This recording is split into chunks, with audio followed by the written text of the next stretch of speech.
అంటే anything is a tough challenge. హ్మ్.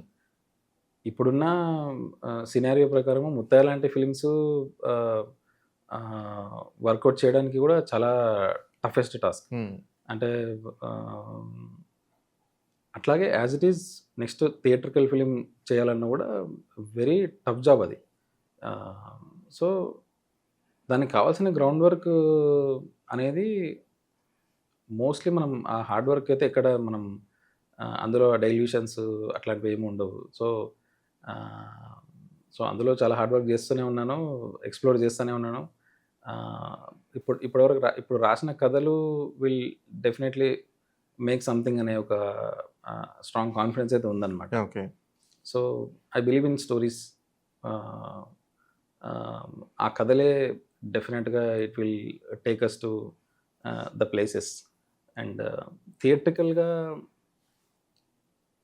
Tough జాబే. బట్ ఆ టఫ్ జాబ్‌కి కావాల్సినంత ఎఫర్ట్స్ ఐ విల్ పుట్ డెఫినైట్‌లీ. ఓకే. ఎందుకంటే ఒక మార్క్ పడిపోయిందంట ఒక ఫిల్మ్ మేకర్స్ మీద. అది అవును. పోగొట్టుకోవడం గాని, లేదంటే అందులోంచి బయటపడడం గాని ఎంత కష్టమో.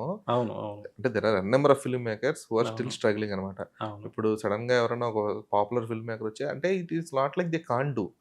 వాళ్ళు చేయలేక కాదు. ఎగ్జాక్ట్‌లీ. ఇప్పుడు for exactly. Example 'Sekhar Kammula' గారు ఎప్పుడైతే 'అనామిక' అనే ఒక ఫిల్మ్ అనౌన్స్ చేశారో, అవును. ఆయన అనౌన్స్ చేసినప్పుడు 'శేఖర్ కమ్ల' మోర్ ఆఫ్ ఆయన మంచి ఒక బ్రీజీ, ఈజీ ఫిల్మ్స్ కదా! ఆయన తీసేవన్నీ గూడా. అవును. 'హ్యాపీ డేస్' అవును. ఇవి కదా!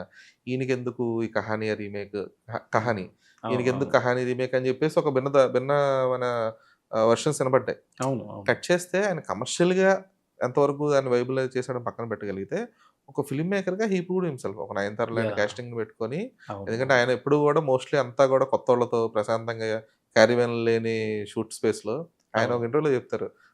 నా షూట్‌లో ఫస్ట్ టైమ్ ఒక క్యారివాన్ ఉంది. అది కూడా 'నయనతార' కోసమే అని చెప్పి. So, okay. Film makers proving themselves is a different game అది. అయితే making the producers believe that they can do is the main game. Yeah! Definitely. ఆ! డెఫినైట్‌లీ. సో, ఇప్పుడు మీరు సక్సెస్ అవ్వాల్సింది అక్కడ. ఈ సినిమా రిలీజ్ అవ్వడం నెక్స్ట్. అసలు ఫస్ట్ అవును. ఒకడిని ఒప్పించి, లేదు నా మీద నువ్వు పెట్టు. ఇలాగ నేను తీస్తాను అని చెప్పేసి ఒక యాక్టర్‌ని ఒప్పించడం అన్నా, ప్రొడ్యూసర్‌ని ఒప్పించడం అన్నా, అది మీకు ఇప్పుడు మీ ముందున్న బిగ్గెస్ట్ టాస్క్ అది నాకు తెలిసి. డెఫినైట్‌లీ. హ్మ్. యాక్చువల్‌గా ఆ టెన్షన్ నాకు గూడా ఉంది. నేను ఈవెన్ 'ముత్తయ్య' ఫినిష్ అయిన తర్వాత నేను డెఫినెట్‌గా అంటే నెక్స్ట్ ప్రాజెక్ట్స్ అనేవి నా దగ్గర ఉన్న కథలేంటో తెలుసు బేసిక్‌గా. హ్మ్. సో, ఇది రిలీజ్ అయిన తర్వాత ఒకటొస్తది. అండ్ 'శివరపల్లి' గూడా వచ్చేసరికి డెఫినెట్‌గా మీరన్నట్టు ఆహ్, ఒక స్టాంప్ ఆర్ సంథింగ్ ఈ కైండ్ ఆఫ్ ఫిల్మ్ మేకర్ అనేది ఒకటి డెఫినెట్‌గా వస్తది. దాన్ని నా థాట్ ప్రాసెస్, నా గ్రౌండ్ వర్క్ నేను ఆల్రెడీ స్టార్ట్ చేశాను బేసిక్‌గా. హ్మ్. సో, నెక్స్ట్ ఫిల్మ్స్ కూడా ఆహ్, నాట్ లైక్ కమర్షియల్ ఫిల్మ్స్ కాకుండా very sensible content driven content that is commercial films అంతే. యాహ్! కాంటెంట్ హ్మ్. Commercial films. I make that and ground work అయితే స్టార్ట్ చేశాను. నెక్స్ట్ దాంతో definitely I will prove something with the okay. Next project definitely.